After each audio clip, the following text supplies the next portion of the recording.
This Extra with the Shrimp podcast. It's your man Gato. You know I got a special guest, veteran in the game. I know him as Solo Jones. Am I saying it right?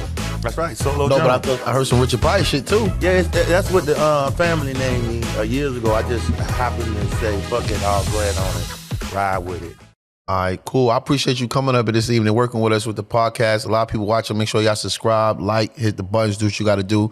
Support What to Do Entertainment. So I got some questions I know that they want me to ask, and I got some questions that I probably will ask because I met you in the beginning of my career. I'm still in the beginning of my career because you got to be here for a while. Right on. Let me take my pauses. They want me to take my pauses. Right on. All right, let me start with one. How do you feel about the world of comedy today? Oh, where it's going? Or where it is at present? Right now, present. Let's go with present. I think comedy was a little bit in trouble because of the restraints that they're giving us, telling us what we can't say and what we can say. We was comedy was known around the world as the people get to tell the story. Well, we was telling the story before rappers started telling the story. But we was making a humor. We would bring humor into our pain. And whatever the pain was, comedy was the guys that give you to laugh at your own problems. And the mental video of it. And the mental video of it. You so right. What is your view on comedians getting attacked by Kanye fans? Man, let me tell you something. I ain't scared of Kanye. I want you to know that. If one of your homies run up on me, they gonna get what they supposed to get. If the homeless run up on me, they gonna get what they supposed to get. Because the deal is this. Freedom of speech, man. We supposed to have freedom of speech. We supposed to be able to say what's like, you a comic. I respect you when you get on stage to say whatever the fuck's on your mind. If you want to tell a story about Kanye West or how you feel, go right ahead. Now, do I think DL took it a little too far? Hell yeah. Okay. Because if you got a person in the audience and you're talking about him, you're joking with him, but at a certain point, you have to let it go. I see what you're saying. Don't hold on to it. No. Yeah. Because you ever been seeing guys pick at each other? They're just joking in the locker room and they picking at each other. And one guy will go, all right, that's enough. I had enough. That's anyway. You force it in a relationship. Yeah. A relationship. But after a while, you got to let him go. And I think DL said his piece. He should have let it go. But instead, he continued to go ahead on with it. And then it caused this issue to happen. I missed it. I swear I missed it. Like, I ain't see it on World Star, none of that. But was it a show DL was going crazy on Kanye about? No, he has his own podcast too. Okay. And he said, a few things that were funny, but was at the point, hey man, telling his homeboys instead of twisting his cap, twist Kanye's medicine cap and get his medication out of it. See what I'm saying? It was joking. But but to everything in the world and the way things is now, it's like you can't really play with that. I don't know. People was commenting on it. Yeah. Oh shit. Yeah, because he got a big podcast with a whole bunch of people that watches it. That follow it. And some guy felt like it was up to him to confront him at a show. Now DL was at a restaurant that's very known. A lot of people go there, and you have to have a little money to be in there. So whoever the guy was. He was another rapper. He was a rapper. Okay. And he walked up and confronted him. Now, the video stops at the point of the confront. No one really knows what happened after the confront. Okay, right now it's just there. Yes, just there. I got you. It's like the whole T.I. What was it? T.I. Mayweather situation. No, T.I. and Godfrey. Oh, Mayweather over his woman. Oh, that? Oh, yeah. Everybody kept thinking T.I. threw a punch, but nobody seen it. You know what I mean? Well, T.I. ain't throwing no punch at Mayweather. I don't care what nobody. It's funny that we talk that because the next question is, I see T.I. Matter of fact, T.I. is on a... Me and you twice the size of Mayweather. We both ain't fighting that nigga together. I know dudes that trade with Mayweather that I'm not trying to really fight right now. I've been to Mayweather camp. Oh, in Vegas? No, the one in New York. Oh, okay. I went to the one in New York, and those boys are ready for war. The breathing part for me. Anybody coming out of Mayweather camp can fight. I don't care what you say. The janitor can fight. I mean, everybody can fight that's in Mayweather's camp. I saw an 80-year-old lady who could knock me out in his camp. I think once you get that breathing thing down, Pac, you do whatever you want in that ring. Yeah. T.I.'s in comedy now. That's right. They got this big thing. Matter of fact, tonight is a competition for the Barclays Center, right? T.I.'s at the Barclays Center. How do you feel about That answers the question right there. Y'all should be in a competition to get to the Barclays Center. Is he doing comedy or music, you think? Let me say this right now. I applaud anybody who want to get into this ring called comedy. It's not easy. Comedy is the hardest job you can ever have. And we go all over the world, all over places, trying to make people laugh we never met before. We don't know who they is, what they is, how they feeling that day.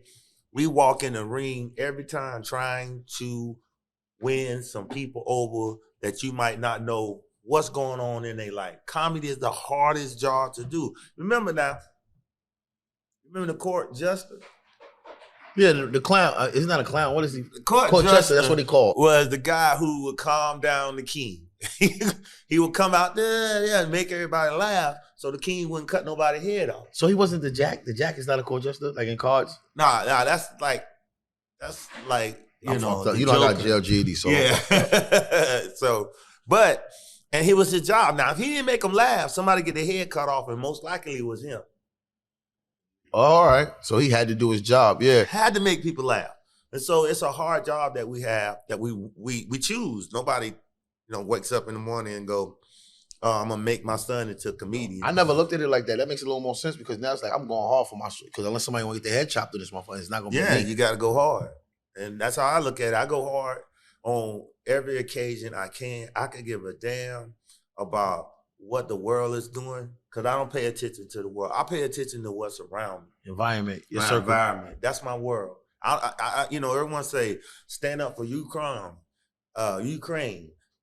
First of all, they got to stand up for me first. Yeah.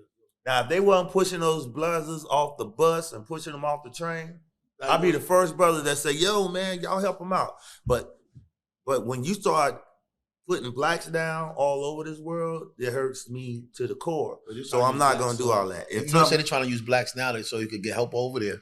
Like, hey, they got Brittany Griner, they got this person, we need help. Yeah. Okay, sound good. Where were they when black people were dying? I told somebody the other day, I didn't even see no black people in Rocky when they went to Russia, so I didn't know black people was over there. Well, you got to also understand, not saying I'm an advocate for Russia, because I'm not, but history, black history. Russia never, ever, ever advocated or went after blacks in slavery. They never had slaves in their country. Right. They never wanted slaves in their country. Let's keep that in mind when y'all start thinking of all the other countries that's in this so-called United Union. Majority of them had slaves. Majority of them didn't want to get rid of slaves. America was one of the biggest countries that had slaves because guess what? We was already here. All y'all thinking about they're going to get blacks. Yeah, it was a few ships going out there to get blacks. They didn't make it back. But the ones that were already here, because remember, the Moors were here first. And the Moors that taught, I'll be into this stuff, and you're going to get flagged. No, listen. You're going to get flagged. Well, listen, I appreciate you dropping knowledge because I also tell people with this podcast, it's extra with the shrimp. It's not just comedy. Mm-hmm. You're going to get jewels. We're going to interview a lot of people that's into different fields. It just happened that you come with a lot of knowledge, but comedian to me, and I'm still learning, it's like a prophet. You delivering the message to the audience. If they want to listen, hey, if they miss it, they said, damn, I heard that last week. He was telling me something good. Let me ask you, have you ever performed at the Garden or the Barclays Center? Hell no. I wish I would. Does it matter in your career though? Yes, it does. To you personally or to other stereotypes? See, we see the so-called kings, and I'm not talking about New York kings. I'm saying in general, the title. That's just a deck of cards to me. But what I'm saying, I'm talking about, you got to be a king or something is when you control a whole game. Gotcha. You're not a king because you say you are. But that's on another story. What I'm saying is, when you meet your pinnacle of your career, the top, these are the places that they say, hey, if you perform here, you have made it. It matters. It matters to the comic. So yes, I would love to perform at Madison Square Garden, sold out, on my behalf. I was about to ask you that. Not on a whole bunch of comics. Gotcha. If they said I'm solo sold out Madison Square Garden on just his merit, then I have accomplished something. Now, would I turn it down if they said come perform? No, I would not turn it down. Don't can I ask you as a new comic? Don't be stupid or cocky. Right. Do what you came to be a comedian. Be a comedian. Mm-hmm. Got you. Would you take, now let me ask you a question, because now, sometimes we settle, as black people, we settle. Now, you said you want the sold out, you want this, you want that with it, right? Mm-hmm. What if you was just on a bill and everybody else was on a bill didn't get the standing ovation or recognition from the crowd that you received? I get that anyway. See, the thing is, and not being cocky, I tell people, put my resume to the test. I used to be known in New York City as the headline killer. And Pud to tell you that. That man sitting right behind that director sitting behind the thing knew me when I first came in the game. And they used to get mad because I would get these so-called standing ovations right before the headliner come up. Now the headliner got to fight a little harder. I had a guy named Rodney Perry. I was arguing. I was mad at him because it was happening to me. So he'd be playing Madden online. Yeah. Yeah. Rodney told me on the phone, he said, hey, man, you're not a feature anymore. Stop trying to feature for these headliners. You're a headliner.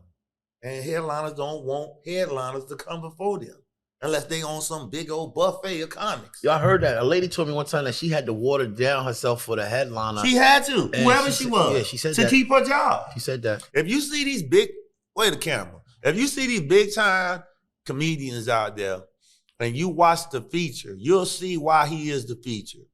If he carry him all around the country with him, you'll see why. It's nothing against being a feature. I've been a feature for a lot of comics, but after a while, your energy should over-precede that. It's just like Dragon Ball Z, and I don't know about y'all, but I want to be at the top level. Why be the low level when you could be the top level? So yeah, I don't get offended when headliners don't want to feature me.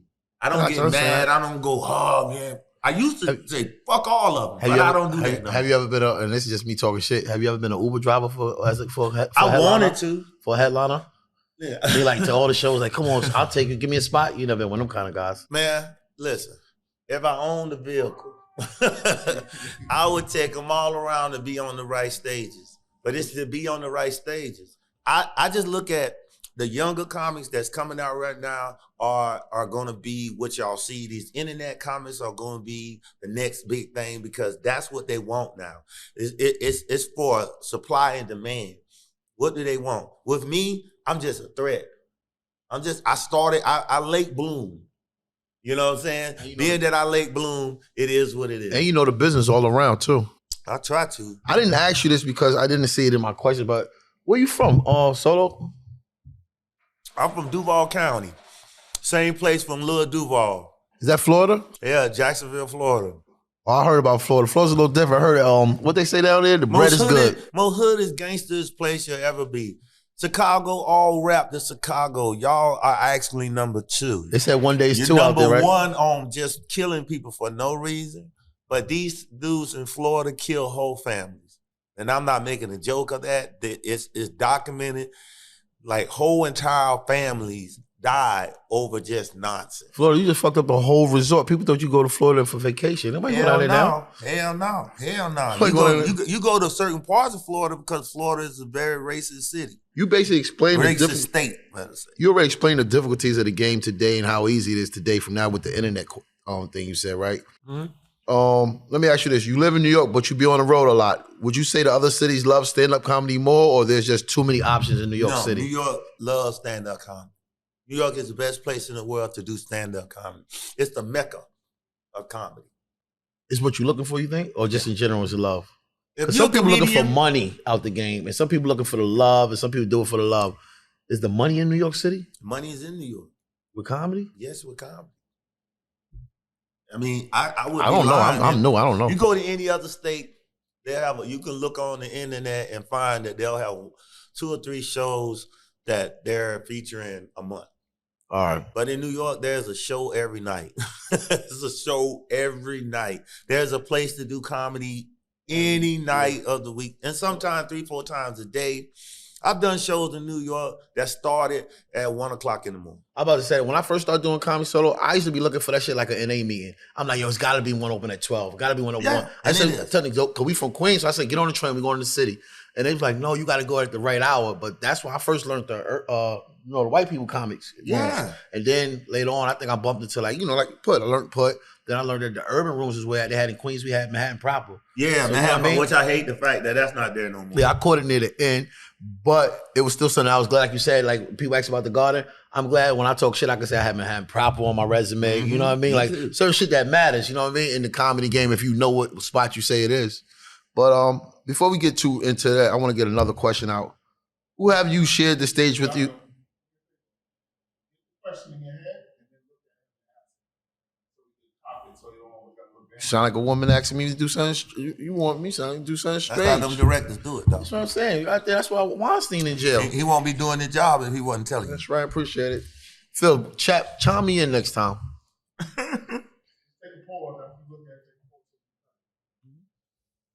Who have you ever shared with the stage with in your career that you think may matter in this interview?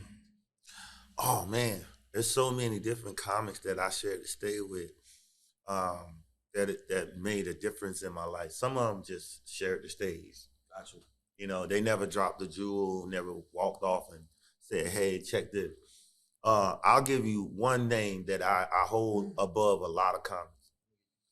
D. Ray Davis. D. Ray Davis was the only comic that didn't say too much to me, but just said, if you ever come to LA, I got you. And he has the biggest room in LA. For a person to say, I got you, he did it. And he talking LA. He's talking about outside of LA. He put me on shows that I disrespected by going over the light. A lot of cats in LA don't get the comeback after that. He put me on that show.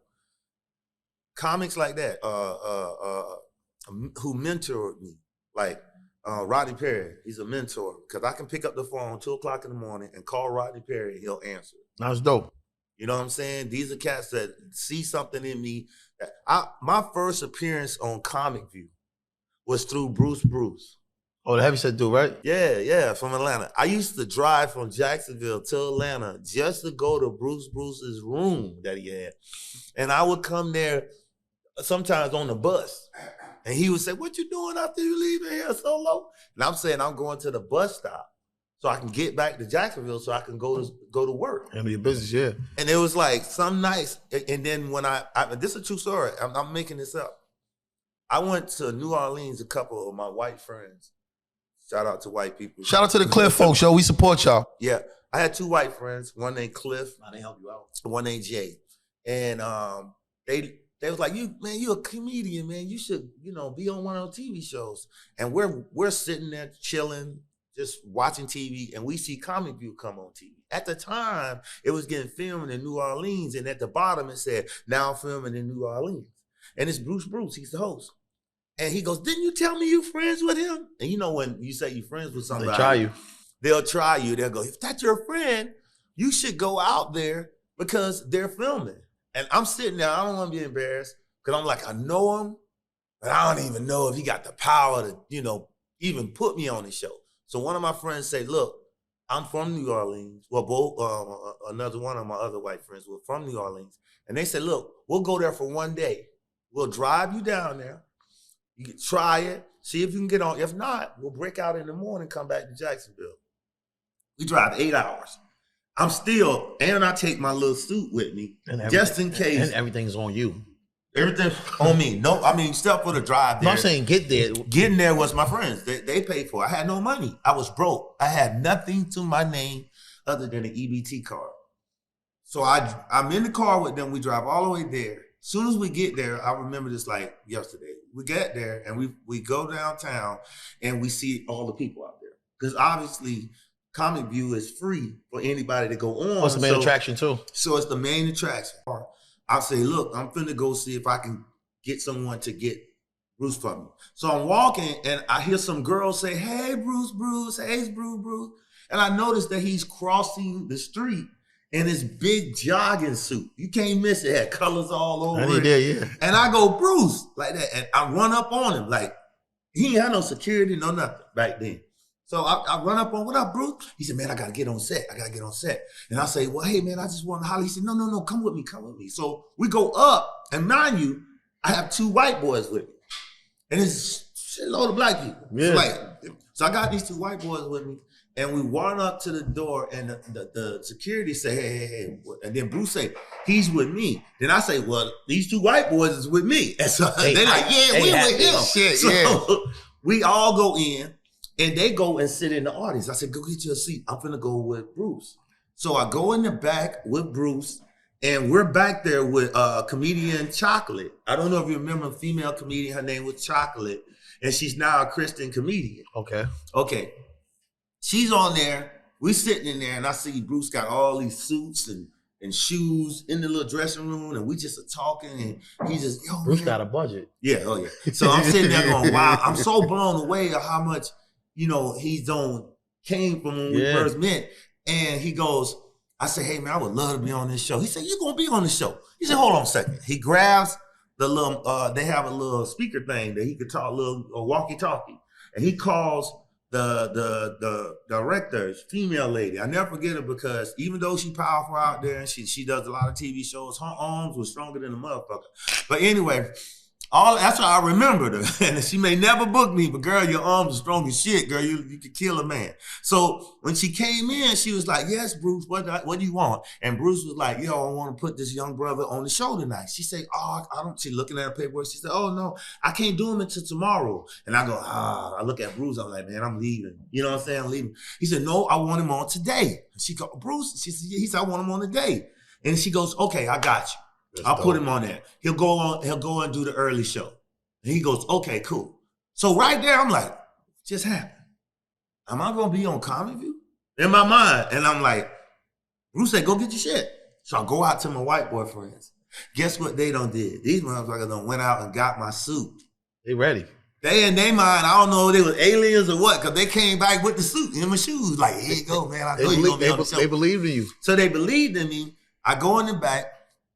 I do the show. I get a standing ovation at Comic View. The reason why they don't, I'm the only person, if you look up comedian Solo Jones or Solo and put BET Comic View on there, I'm the only comedian that I know of that still has a BET Comic View video that's on YouTube. YouTube took down all the BET Comic View videos down. They took every single one of them down. For whatever reason, I don't know why, but they left mine.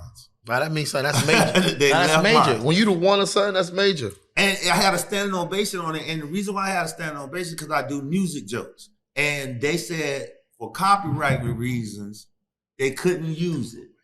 And so, but they let me leave it up.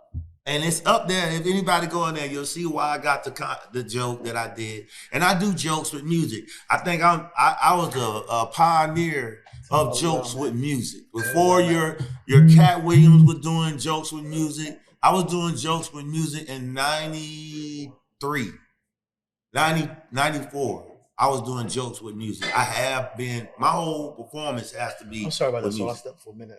Okay, there's no problem. I just want to let you know, I'm definitely paying attention. I'm just it happens. You know, because my audience, they love me. On fire. We don't know.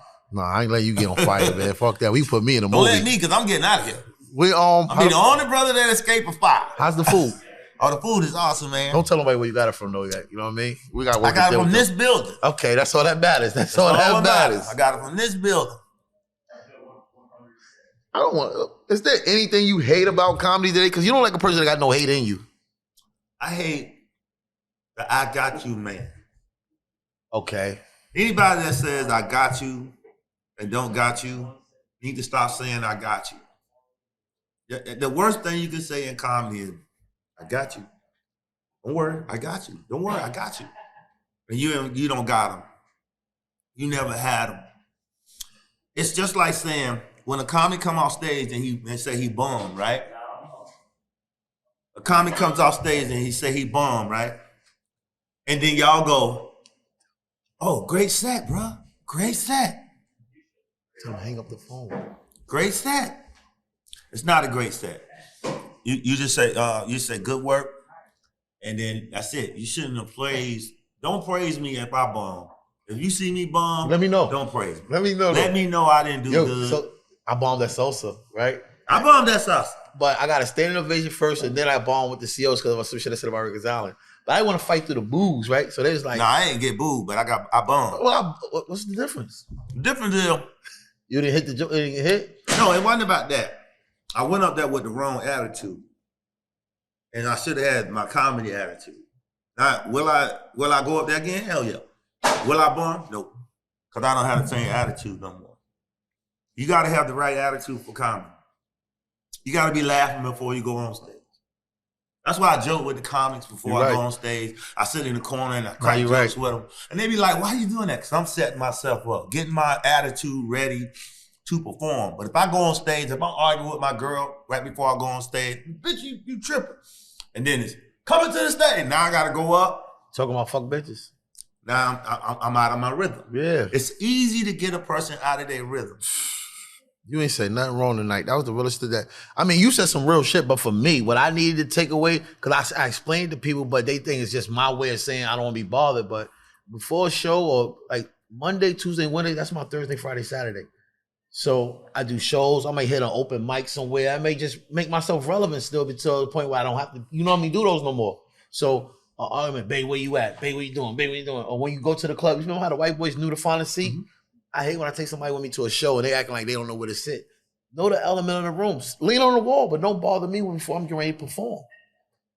That's just me. So I'm glad I had this interview with you today. Red Grant for mayor. Red Grant for mayor of Washington. He is running for mayor. He is a comedian. Y'all probably see him. Red Grant, the host of all of Cat Williams' tours. Red Grant for mayor. Did he play in the Wayne Brother movie? He was the guy that went to prison and his tattoo fell off him? Mm-hmm. Yeah, I remember him. That's the guy. Y'all know him, man. We a little younger than Solo, but that's the guy. But like, tell him about the joint in the shower with the dripping soap. You know that shit, he took that comedy part. Can you tell the viewers where they can find you? I'm not just going to end it, but I want to make sure I get that on there before somebody walk through, cut the lights off. They can find me, Mr. That's M-R, not the whole word, just Mr. M-R. _ Richard _ Pryor _ 2000. Are you staying tonight for the after show? Or? Yeah, I'll be here hanging out with my boy. I'm gonna be hanging out with them. Probably sweeping and cleaning up later. That's what's up, man. That's something I appreciate you coming up, giving a new guy like me a shot, and with the Extra with the Shrimp podcast. I mean, I know Put called you, but I would have called you on my own anyway, Solo, because I know how to speak up. And I appreciate just having you around, man. That's good, man. We need to support one another. You got any movies coming out? Oh yeah, we shooting our own movie. We are working with some cats out of who work for Comedy Central. My boy Chris and his crew. We're gonna shoot a horror movie called William. We shooting it in June. I'm gonna let Solo finish his meal. I want to, cause we gotta we gotta pay the bills. On another note, I want to say thank you to him again for coming up here, taking the time out of his busy schedule. I want to thank y'all for watching, tuning in. Extra with the Shrimp. Wasn't that busy. Huh? You really wasn't that busy. I hurt my bike, but that's about it. Let me let y'all go so I can get Solo off the show, y'all. Thanks for having us. And this is Extra with the Shrimp podcast, episode 3. And I brought shrimp. You got it. I see it right in there. You should have shrimp for people. This is Shrimp podcast. I hope that you enjoyed the video. Please don't forget to like, share, subscribe and hit that notification bell so you will always get an alert when a new video drops.